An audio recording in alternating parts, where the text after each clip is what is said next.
Meet Lucy. She slams her laptop shut after another long, frustrating day. She's muttering under her breath about how her team just doesn't get it. Deadlines are being missed because departments are falling behind and not getting the job done. Customers are unhappy because the market is changing. And Lucy, who works for a mid-sized hospitality firm, feels like all the weight is on her shoulders and she's fixing everybody's mistakes. When her manager asks her why is morale so low, she's quick to respond. It's because people don't care. And I can't fix that. Later that night when she's home, Lucy feels the sting of those words. She's frustrated. She's stressed. She's overwhelmed. And oftentimes she's projecting that onto other people. Part of her wants to take ownership of it, but the excuses keep ringing in her head. She's fallen into a victim mindset, and she's aware of it, but she doesn't know how to fix it. She sees that her team's really struggling. She sees that people are not really excited about their work. And while she wants to help them, she first has to figure out how to help herself. Today, I'm speaking with Annie Meehan, exceptional keynote speaker, author, and consultant who helps leaders and teams to eliminate excuses, foster resilience, and build exceptional workplace cultures. Known as the pineapple person, Annie brings humor, heart, and practical strategies to help replace blame and burnout with optimism and authentic connection. And I really look forward to hearing how Annie would help someone like Lucy to be able to take more ownership and inspire her people. And you, yes, you, the listener right now, you listening to me, you can share your story with us. And I am happy to review what it is that you're struggling with and see if an expert guest and I can help you to overcome it. Go to jayabasi.me/podcast and you can submit your story to be featured on Unstuck. Your story could be what we start with. You can keep it anonymous if you'd like, but you can do it right now and I can see, hey, can I help you? Can I offer you some free coaching? Go to jayabasi.me/podcast to submit your story. I'd love to see if I can help. Thank you so much for listening. My name is Jay Abbasi, and welcome to Unstuck. Real people, real stories, real solutions. While the details are changed to protect anonymity, what you just heard is based on a true story of challenges that come up in the real world. And we discuss how to navigate these environments with practical tips to help you get unstuck and build a more fulfilling, impactful, and balanced life and career. So Annie, one thing I read about you is you always talk about weathering the storm. And I want to learn a bit from you as to some of the storms you've had to weather in your own life. Maybe we could start there, and that way we can then dive into how you worked to weather that storm. I love that. Thank you for that question. I've been weathering storms since I was born. I was telling someone the other day, I'm so used to living in pain that I forget to even acknowledge it sometimes. So I was born the middle child of 7, raised by a single mom who was mentally ill in a hoarder house. So I moved 83 times by the time I was 18. So lots of personal storms in just living in a volatile home. I always say I was dumpster to dynasty today. And then I started climbing the corporate ladder in my early 20s. At 21, worked in the financial industry. And I retired at 30 when a bank bought us after 5 promotions in 9 years. And I worked with 440 people on our floor. 20 of us were women. So that was a storm. That was a disruption, being a strong young woman in the face of a different male-dominated world. Coming up with so much dysfunction and diversity, it gave me strength to, when I hear people say it won't work out for you or that'll never work out, all I hear is I dare you. So I think weathering storms is a lot of things for me personally and professionally, but where that messaging comes from that you hear me talk about today is from fulfilling my 30-year dream to live in Florida after living in freezing Minnesota for 40 years. And and I moved to Fort Myers Beach, my true dream. And 11 months to the day that I moved there, Hurricane Ian hit my home, and I literally stayed through a literal storm. So I say there's personal storms, professional, and literal. And 22 hours in our storeroom and walking 3 days later off Fort Myers Beach Island, a 7-mile island in Southwest Florida. I once again had the opportunity to learn lessons from storms and to navigate hope in the midst of a really hard season. And I think I was sometimes thinking, okay, I've overcome owning my own business, climbing the corporate ladder, breaking free and rewriting stories from my childhood. And here I am again as an adult woman fulfilling a dream that kind of turned into a nightmare. But today I find the lessons in it and I help other people with their storms. Wow. And Annie, I hear stories, and I know you hear them too, of people where they grew up in that kind of environment and it led to them falling into negative patterns, negative cycles. Yeah. Yet it ended up being a springboard for you into something where you found success and achievement. What do you think is the difference there? Why in your scenario did it trigger you towards that kind of trajectory, whereas others, maybe it didn't? I mean, this might seem like a weird answer, but it's my truth, is that at about 4 years old, I'm a woman of faith, and I felt like God said to me, you're created for more. Now, there was a lot of reasons to not believe that story and a million detours along the way. But I teach something that's called the P3 formula or the purpose formula. So a lot of people will ask you, what is your purpose or what is your passion? And for most people, their answer is, oh, it's my career. Oh, it's my family. But I was like, there's got to be more. And I'm a very curious person. And I always look for the story behind the story. And so I looked at my life, and then I looked around me at other people's lives, and I thought, what's your pain? Skip your passion and purpose. What's your pain? What have you been through in your life? Have you gone through a death, a diagnosis, dysfunction, whatever it was that affected you? And I think that when we have pain, I had a lot of pain in my childhood, it shows up in our body. It can make us sick to our stomach or give us a headache or a backache or whatever, however it manifests, some might say, in your body. So pain, it can be a little disruption, like I'm messier than my husband. So I always say I'm his pain because he's neat and I'm kind of messy. So I'm like, it can be a little pain, but usually it's a bigger pain. So I dug into what was the real pain of my story. And there's a lot of them people might say, but I would say that the biggest pain in my life growing up was not feeling loved or valued by a mother or father. I didn't have a mentor. I didn't have a hero or a grandparent. I didn't have anybody that came in and rescued the day. And so that pain sat inside of me. And I think you're right, is that we get to the pain of our lives. And what happens is that what I believe is that stuff you feel in your body, however it physically manifests, that's actually your passion. And a lot of people think of passion as good, but if we think of the Notebook movie, passion can be good or bad, right? It's just emotion. It's highly emotional. So pain causes emotion in your body. So what I like to say is pain plus passion, that fuel, gets you to an equal sign. And you're exactly right. At that equal sign, we choose. I'm going to be bitter the rest of my life. Nobody was nice to me. Why should I be nice? Nobody cared about me. Why should I care? But for me, it also equals gives you the choice to be better. And at equals, I chose I will be better. So everything that was pain for me, I took it and I went, okay, I will take this pain plus my passion and I will make it my purpose. And my purpose became I will be a nurturer, kind of period. Yes, first to my children, to my husband, to my household, then to their friends.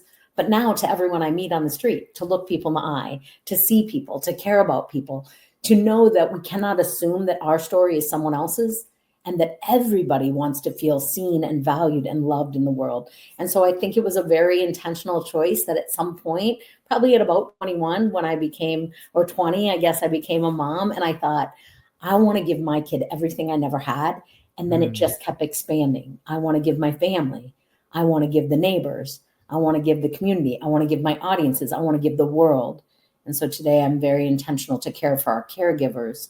So I know that's a long answer, but my P3 formula is your pain plus your passion equals, which becomes choice, whether you'll become bitter or better. I chose to be better. And today my purpose is to nurture the world in the way I was never nurtured.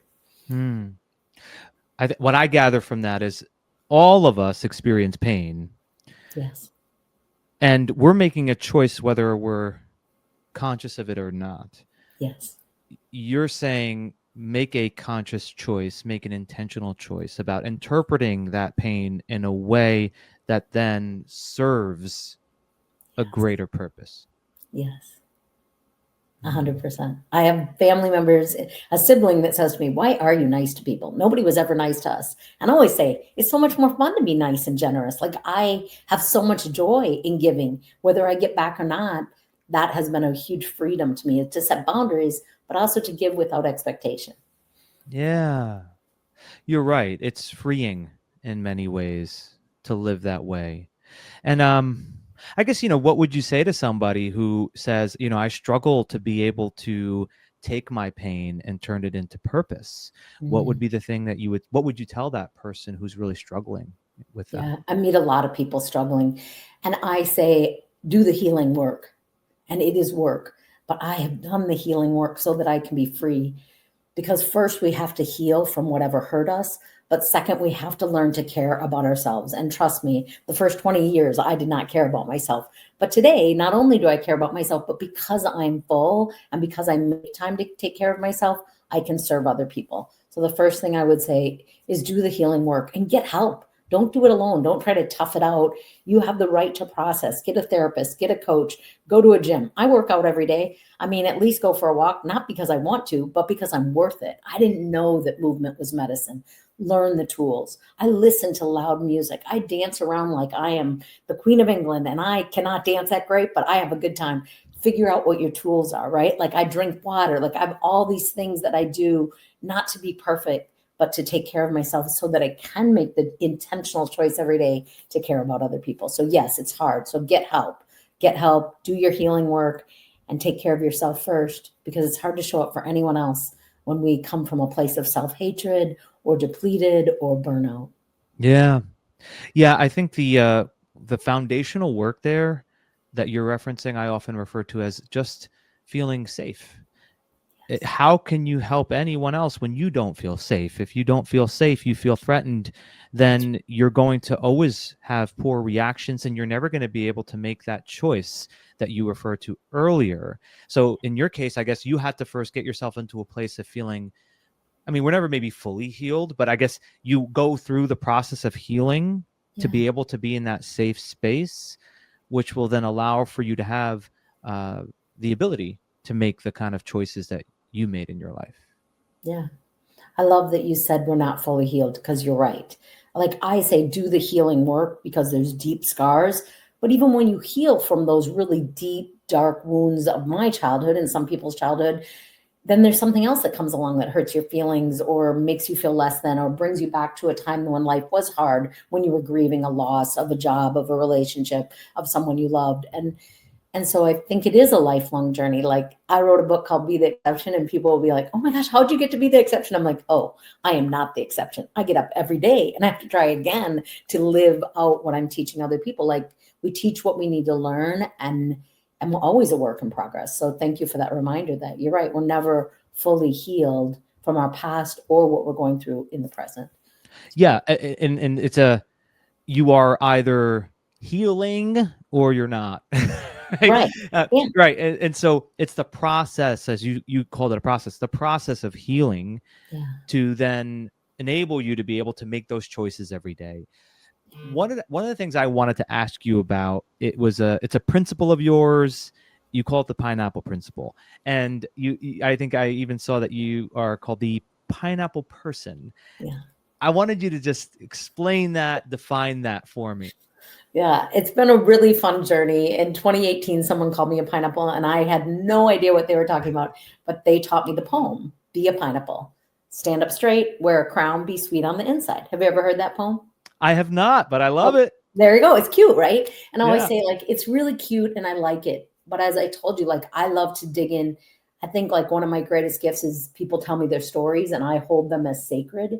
Like, Mm. your story's sacred. And based on how much you trust me, is based on how much you'll share with me.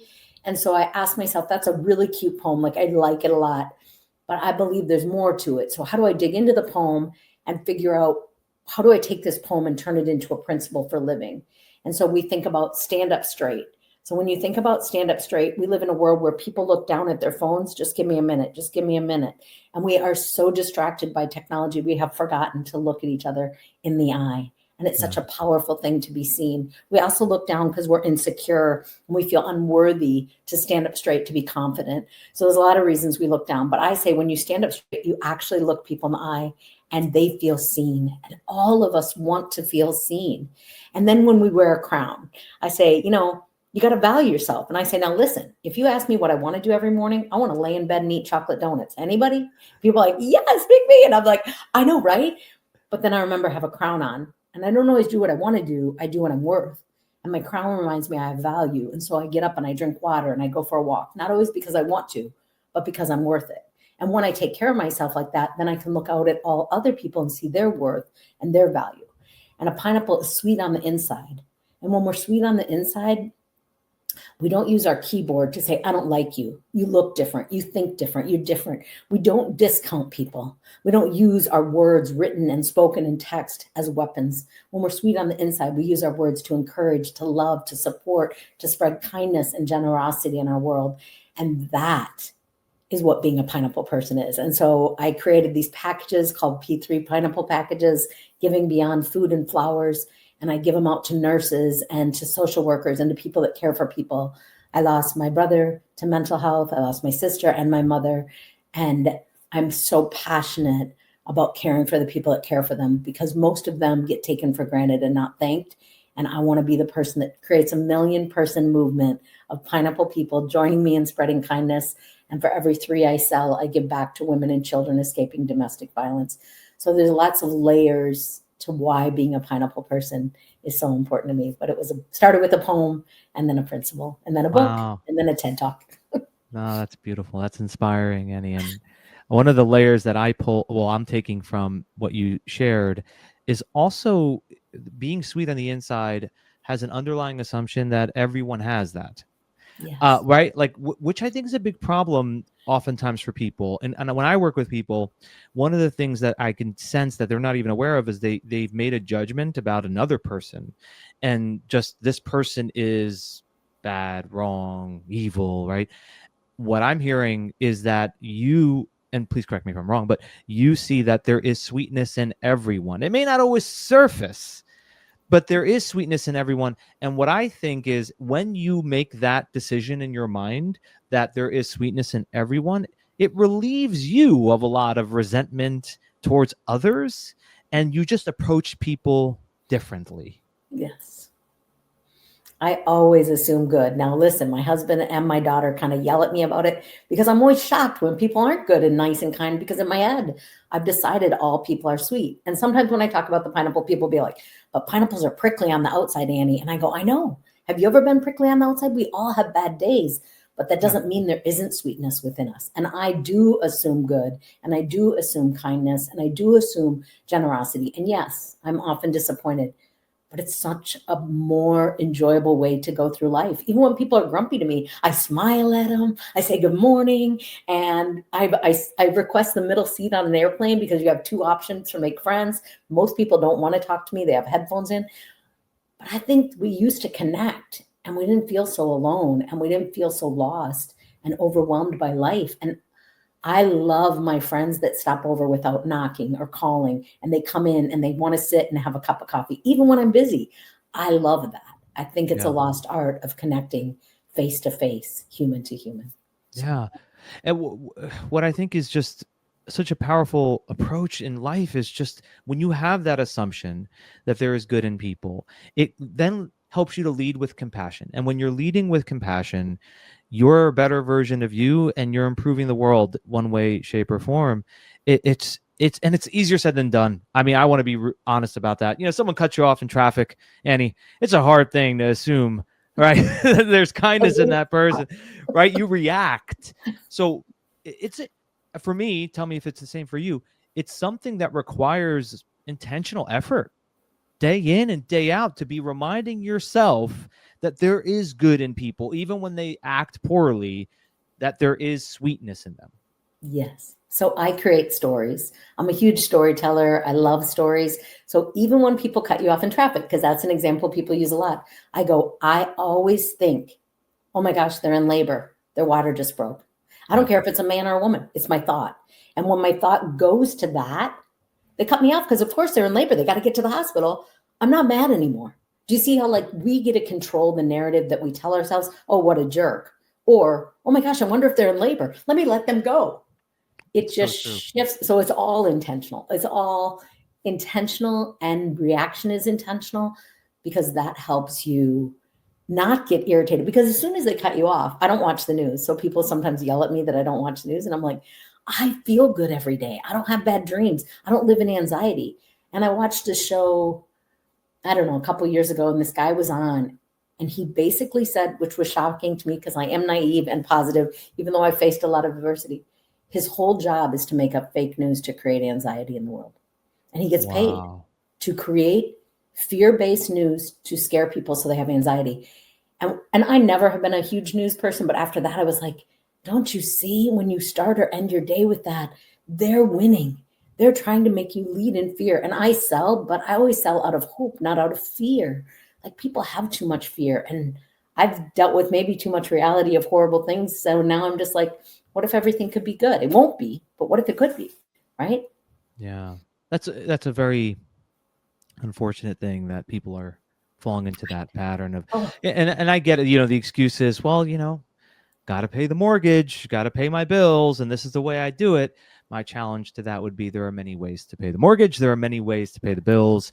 Inciting fear and anxiety in others is a choice that you're making that I feel like is not a great choice. Uh, you, you you often refer to how you define success, and I wanted to ask you about what is the way. I guess I don't know. Do you define success a certain way? Do you invite other people to consider how they define success? What's the way in which you approach defining success? mhm. I think it's very individual. I Yeah. think it's important to ask questions, not to assume, because you're right. People define it very differently.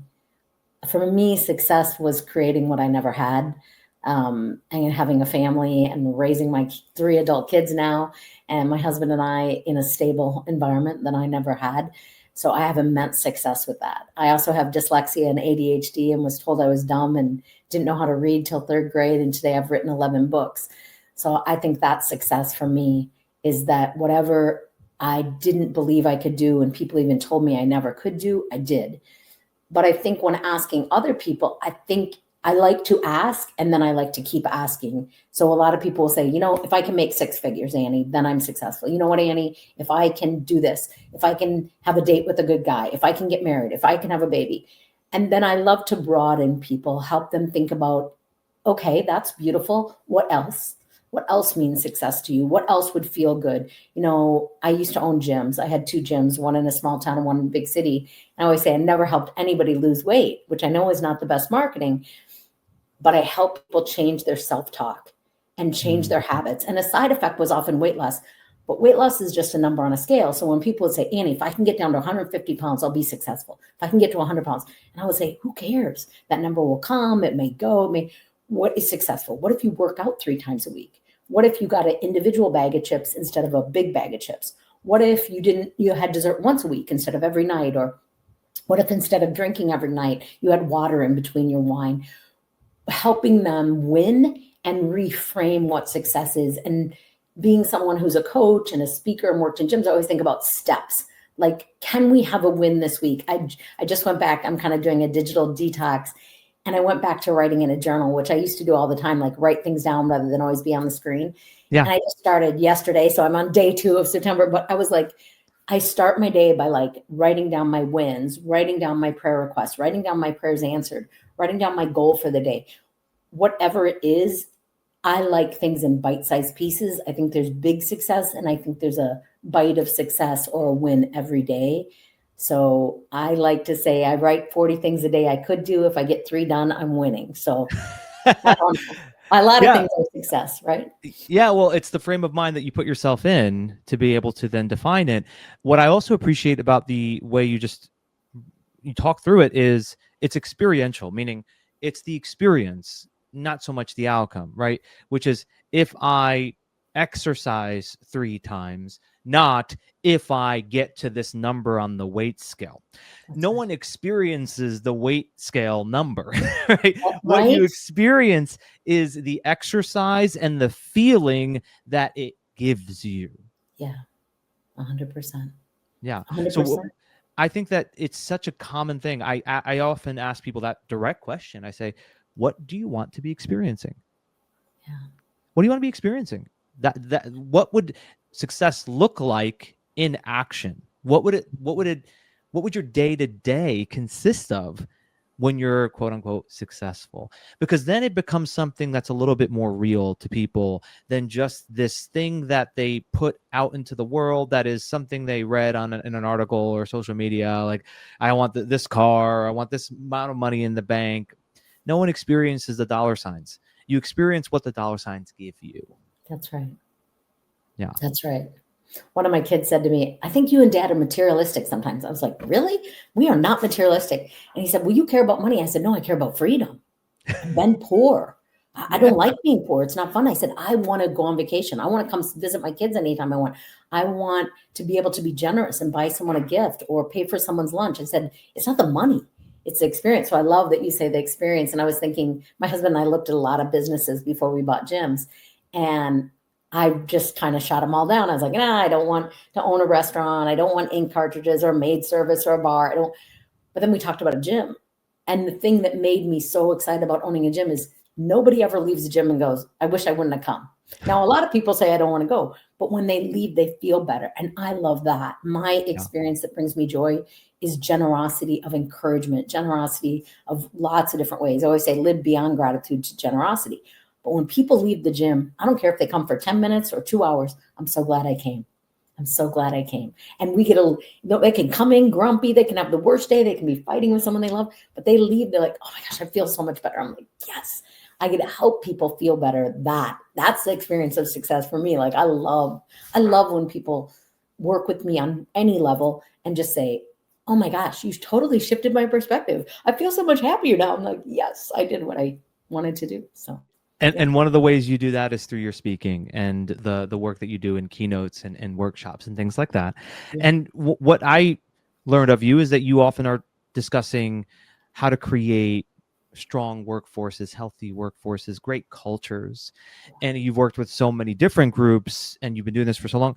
What does great culture look like? I have to quote my favorite quote by Maya Angelou when she says, people don't care what you know or what you do until they know how much you care, right? And so I think they create a culture of caring about their team, caring about their employees, asking questions, being invested in professionally and their results as much as personally and who they are. Are you single? Are you married? Do you have a pet? Where do you like to go on vacation? But I know some organizations really want to separate that personal and professional, but more and more, especially as we work from home, it just overlaps. And when employees feel cared about and actually listened to and not just told, I was working with a company actually for a few years, and the guy's like, I tell people what to do and they just glare at me. And I'm like, and that's why you hired me, because you cannot just walk around. He's like, well, I'm the owner. I'm like, nobody cares. Your turnover is terrible because he didn't get to know them. He didn't say good morning. He didn't ask them questions. He just was a dictator yelling out orders and complaining that things weren't getting done as fast and as accurately and efficiently as he wanted. So I think great environments care about the human and they care about the whole human. We recognize that we don't come to work and put on our work hat and now we're that work person. We're a human being first. And so we care about each other's story, we care about our relationships, and we care about the mental and emotional health. I'm not saying you need to be a therapist to run a company. I'm saying you need to care and have resources available to refer them to if and when they need them. And even if your employees are doing well, if they love someone that's hurting, whether that's an addict or someone, caring about that and having those resources changes the culture. It makes your employees feel like not only are they valued, but what they value is valued. So, yeah. Anyone listening, if you are the owner or the CEO, yes, of course this applies to you. But if you're listening and you're thinking, she's right, those executives need to, I would challenge you right now This also applies to you. It applies to everyone listening. What happens is when I hear things like that, I can sense sometimes like an audience would be like, she's right. They should be more like that, meaning the Mm, person hasn't internalized it for themselves yet. yeah, That applies to all of us. that's There's right. something all of us can do to be able to care more for the other people. And you don't have to be in the management title. It could be anyone in any position where you are influencing others. There is always more to be done in looking at your peers, your direct reports, or anyone within the workplace where you can see them as the human being they are. Ask more about them. Show that you care, but it has to be genuine. It can't just be something where I'm doing it because I'm checking this box and I was told by Jay and Annie I need to do this more. Right? No, you need to do it because you do really want to be that kind of person. And you're so right. The person and personal professional, I'm tired of that narrative. When does anyone go to work and stop being a human being? That's right. That never happens. You're always showing up as a human being. So when you are showing up as a human dealing with other humans, one of the most critical components of all this is connecting to the other human being and showing them that you care. That's right. That you genuinely care. I love that you said authentic and genuinely. And I think it's interesting. We think about influence like the top down or across. But for me, what I always say to people is you are aware of the people in front of you, but are you aware of the people to the side? How about the person behind you? My lovely son told me a story when he was 17 about sitting in the back seat and watching his dad and I from the age of 12 and what he learned and what he experienced. It was a beautiful, powerful story. But I think it's so important to remind people like it's not just the top. It's not just the side. Maybe it's the entry level. Maybe it's always think like, I don't need to know your title. I care about humans, period. So I love that reminder. We're all influencing each other. We all need to care about each other, to see each other and to value each other. And when that happens, there is this feeling safe, this trusted community of like, oh, you actually care about me, not just what I got done today, not just, and when we are really confident and success minded, I think we are never threatened by competition. We're always in collaboration. It doesn't matter our title, our positioning, like, how can I help you? How can you help me? How can we work together to serve our clients better? So I'm such a believer in collaboration, collaborate, collaborate, collaborate. So think of your teammates as co-collaborators. Absolutely. And when you think about what it does for the bottom line, innovative solutions come when someone doesn't feel afraid to share their idea. And Mhm. if you don't create that environment of safety, then when you pose the question, who has a great idea?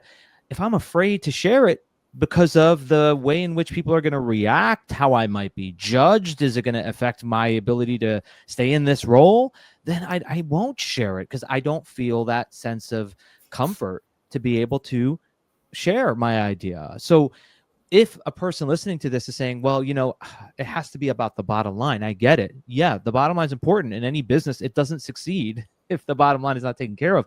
But this is the bridge to that, That's not right. something that it's a nice to have kind of thing. 100%. Yeah. Yeah, And when 100. when you also discuss inspiration, because I know you talk about inspiring, how do you recommend people and for example, like Lucy in this story, she's struggling to really get people to perform. So inspiring people authentically, I know is important to you. How do you recommend a leader, person of influence, to inspire others authentically? Yeah. I always think with, first of all, it shows up with us. I always say our first decisions are made in the closet. So how we dress, if we have to wear a uniform, that's different, but put on bright colors and show up with your own inspiration. Get up 10 minutes earlier and do something to take care of yourself, whether that's prayer or walk or water or journal or whatever it is. So the first thing I would say to Lucy is, Lucy, like, how are you doing really? Because people pick up on our energy before they pick up on our words, right? And so I would start with asking her how she's genuinely doing and what she's doing to take care of herself. What do you do to give yourself downtime, Lucy? How are you taking care of yourself? I'm such a believer in massage, if you can afford it, or getting a personal trainer, or doing something where you take care of your physical body. But then I'm also a believer in, do you listen to meditation? Do you have something that takes care of and balances your own emotions and your sleep? And then I would say, are you leaning in and actually listening to your team? Do you hear why they're resisting you, why they're not being inspired? Because it's so important to not assume and to ask questions more than once. Tell me what's going on. Usually the first time people answer that question, they will tell you as little as possible, as quickly as possible. Lean in again. What's really going on? Ask for feedback. How can I be a better leader? How can I support you? I'm so excited, but I feel like nobody's hearing me. Nobody's listening. Is there something I'm doing? I recognize that when leaders and influencers are humble, I always think ego will kill you, pride will kill you. But if you are humble and say, how can I improve?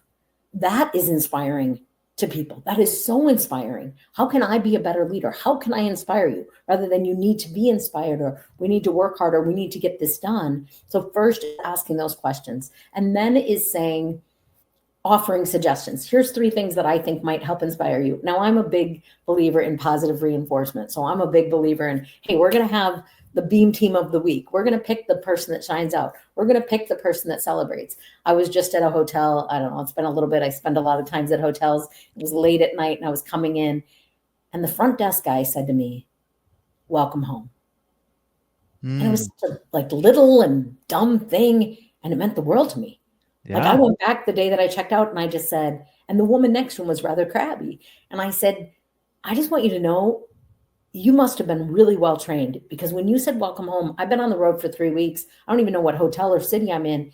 And you said welcome home. And it was just such a gift. Like it was so kind. And he said, oh, I just started here 3 days ago. The crabby person working next to me was my boss. Because I said, I want to tell your boss how special you are. And I think it's like the little things. So I always think to leaders, celebrate the little things. That young man, and he was a young man, he was so kind and welcoming just for a moment, not a lot. And so I would say to Lucy, celebrate and shine a bright light on the little things that your team is doing right. Shine a bright light on, you know what, I noticed how you looked up from your paperwork when you checked someone in, rather than, now give me your credit card number. Just looked up. Just made those, I'm watching you and I want to celebrate. And I believe that positive reinforcement in front of the whole team, in front of the, oh my gosh, I love how you did that. That was amazing. I noticed how the client really interacted with you. So celebrate the big wins, take care of yourself first, ask questions, lean in, and then push for a response. I want to be more inspiring to you. Here's 3 things I'm thinking about: positive reinforcement, shining a light, giving an extra half-day vacation if you do this or that, and let them choose.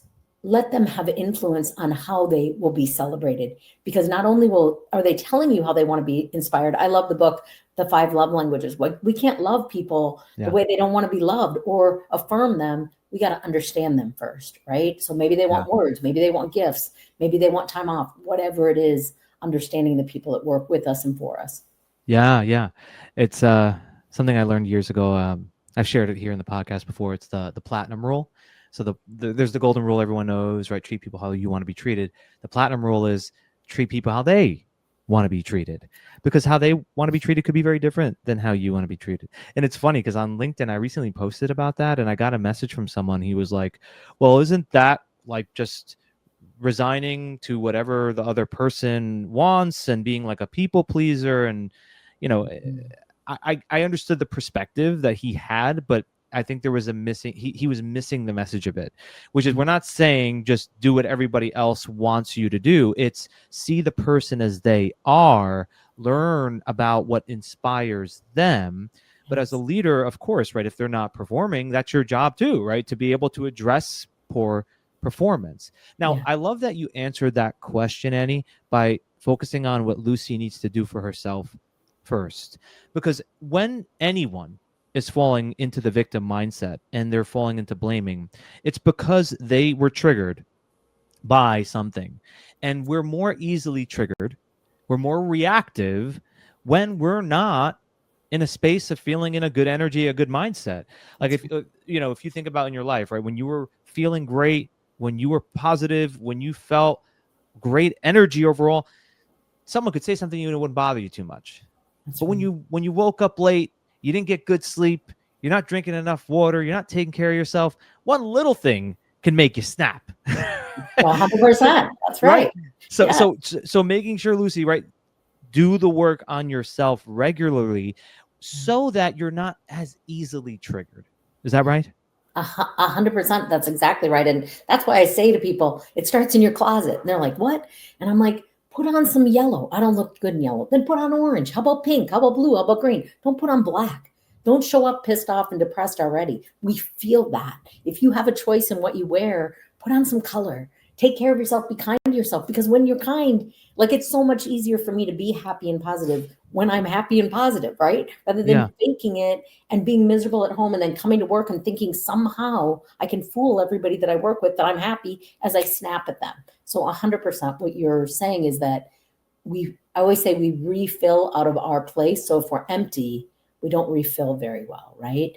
And I don't think it's at all people pleasing. I love the book, The Five Love Languages. I use it a lot. And I'm like, we all want to be appreciated, period, but we all have a way that we receive that appreciation more.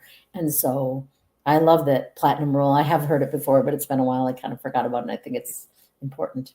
Yeah, and Annie, one thing I think to acknowledge, I'm just imagining the listener here and feeling like, well, it's hard for me to show up that positive. It's hard for me to do that.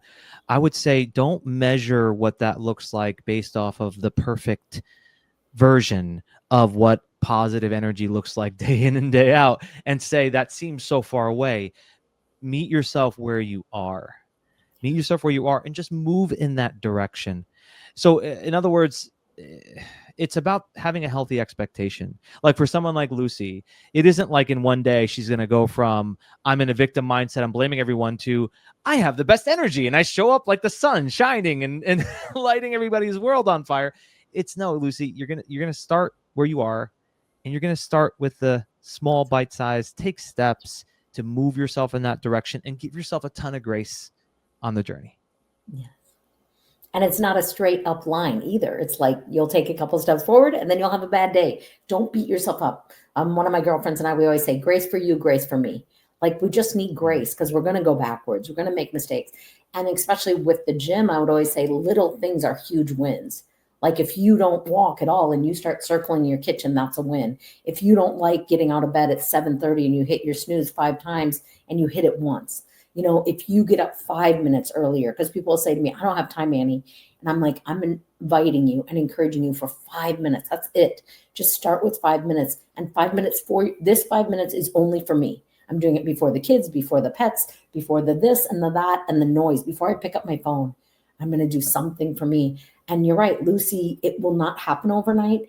But the more it's so joy filled to live intentionally and happy once you create that habit, that pattern, that momentum.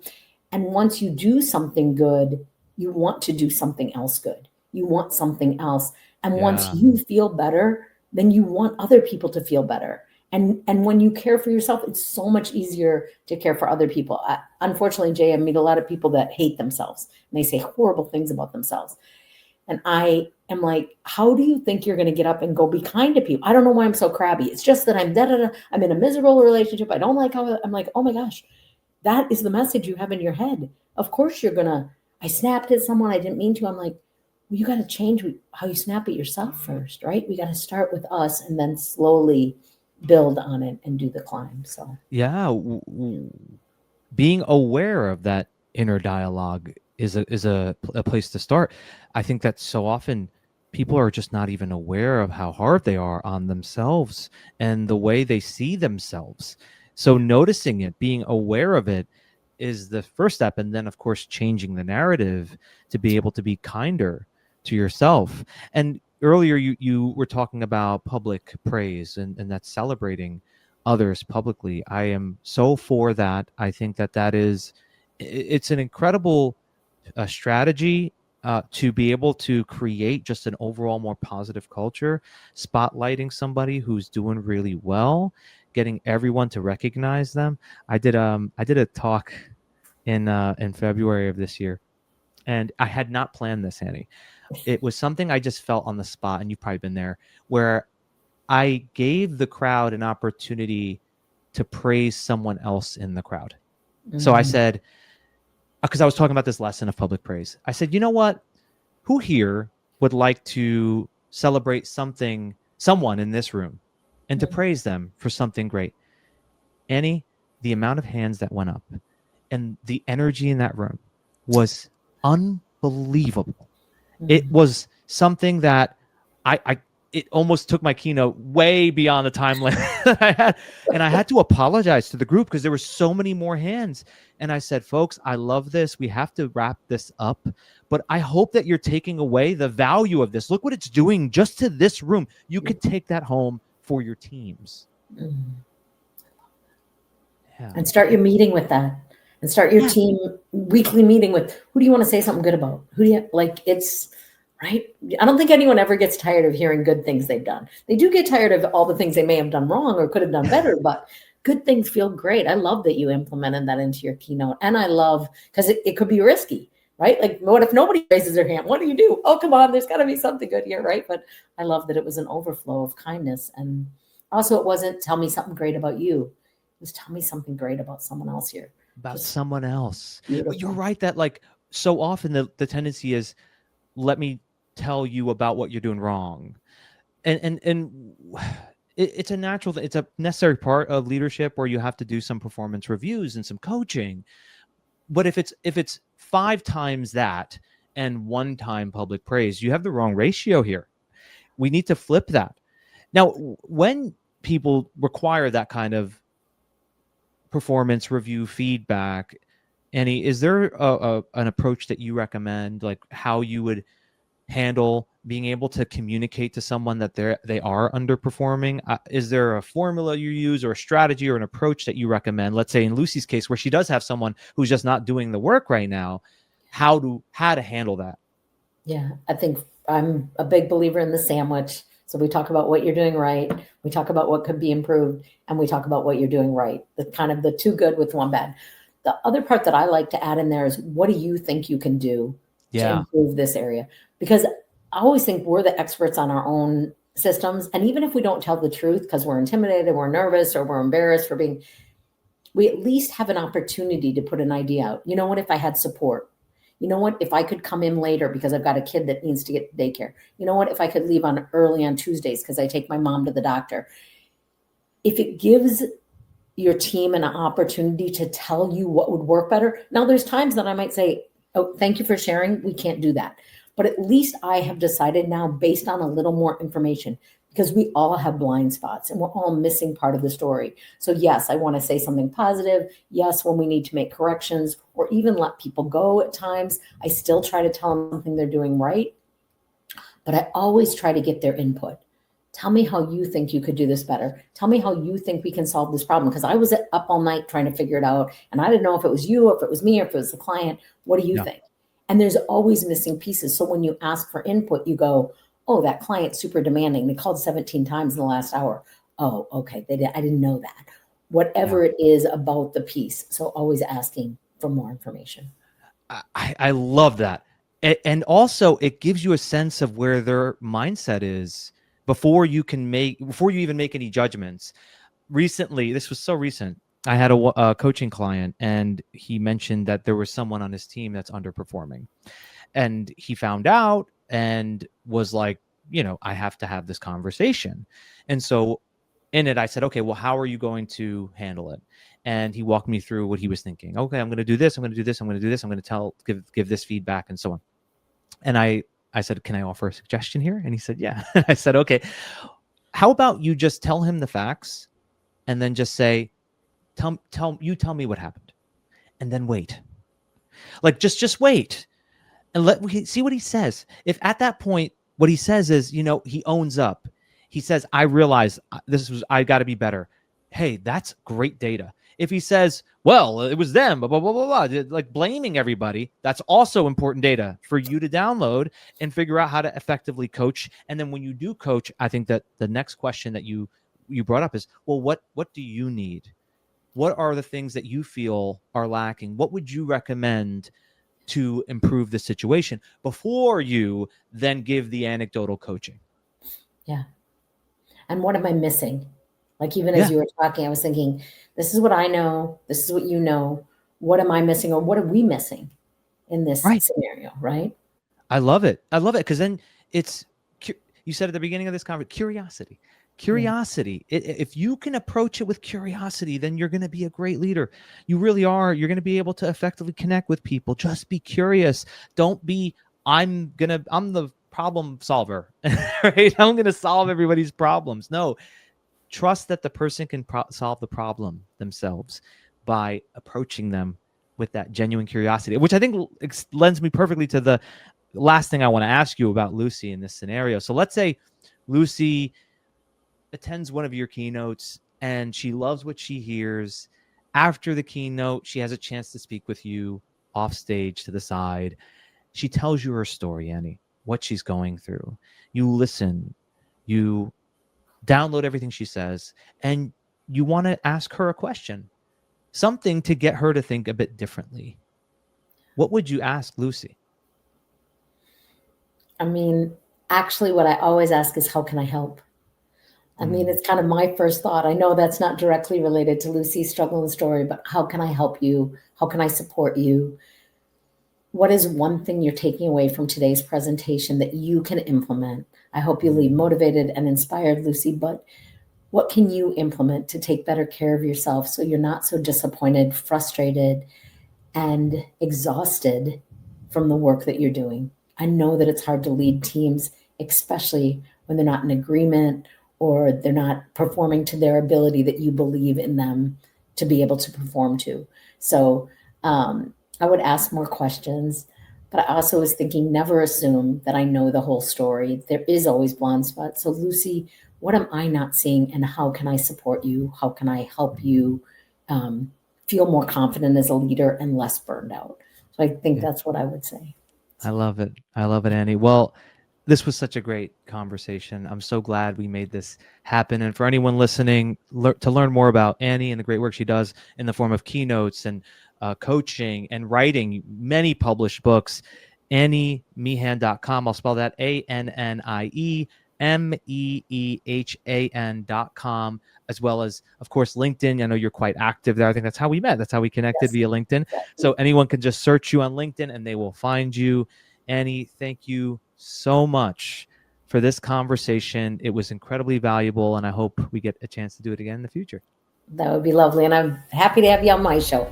Thank you for having me. You gotta love Annie's energy, the passion that she has for this. It just shines as she's talking about it. And I'll do my best to break it down for us into 3 insights, 3 actionable takeaways. The first insight is the P3 formula. The question she posed, what is your pain? If you can look at the real pain behind what's led you to be the person you are today, you can then realize that that could lead to what is your passion. That's the second P of her formula. And then the third is for that to be your purpose. And all this requires a conscious choice to look at things, to really examine them, to identify, then cultivate that purpose. Second insight, the pineapple principle.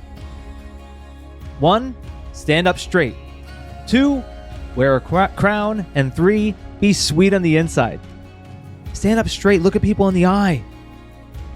Wear a crown, value yourself, know your worth, and be sweet on the inside. Be kind. Tap into what's good in this world and the things you appreciate. When you come from that place, that energy ends up becoming quite contagious. Third insight, grace for you, grace for me. You can approach this by starting small with the kind of grace that you're offering yourself and how you treat yourself, the ways in which you allow for time to be allocated for your own well-being, and also to be able to have grace for others. The actionable takeaways, first of 3, do the healing work. She talked about getting help when you need it. To be able to know that you're worth it, and while none of us are ever fully healed, I think we either are healing or we're not. We're either healing or we aren't. So do the work to ensure that you're caring for those wounds. Second actionable takeaway, assume good. Another way of saying that is assume positive intent. She said, I've decided people have sweetness in them.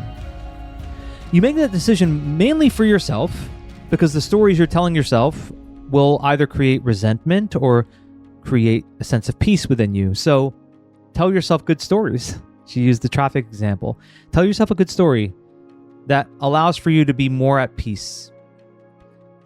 Third actionable takeaway, shine a bright light on the wins. Public praise, being able to highlight the success, the achievements when you're working with others versus only talking about the things that are going wrong. I'm going to add one other nugget from this conversation. I just wrote it down and I said I want to share it with you. I don't care about money, I care about freedom. I love that. I don't care about money, I care about freedom. When it comes to things like money and financial success, if it's just about the money, I mean, is there any meaning to that? No, what's the meaning behind it? And we can break it down to what that money will give you in regards to an experience. And I think when that's on your mind, it becomes a completely different approach than if it's just about money. So I wanted to add that one. So I give you a fourth actionable takeaway, or I guess that would be a fourth insight, whatever. So Friday, join us. We're going to be going through how to be more intentional about assuming good or assuming positive intent. I'm going to share with you some of the research behind this. And to me, this is one of the most valuable lessons I ever learned. I actually learned it from a mentor in my corporate life when I was working in tech.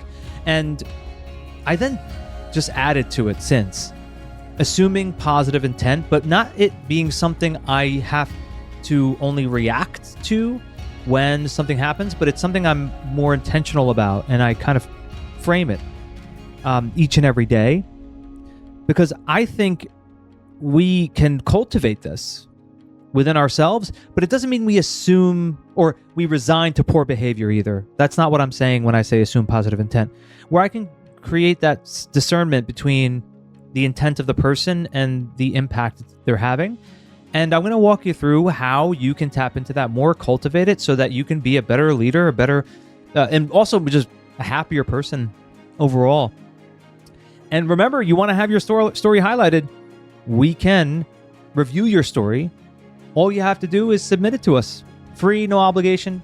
Happy to take a look because I think that when I can learn from the real challenges that you're facing, I can make this podcast more about you and how to help you. Remember, this is not something where you have to put in your personal information. You don't have to. I can keep it anonymous for you, but one of these episodes can be about your challenge. And you can go to jayabasi.me/podcast. You could submit that online and happy to take a look and see how I can help you. So until next time, thank you so much for listening.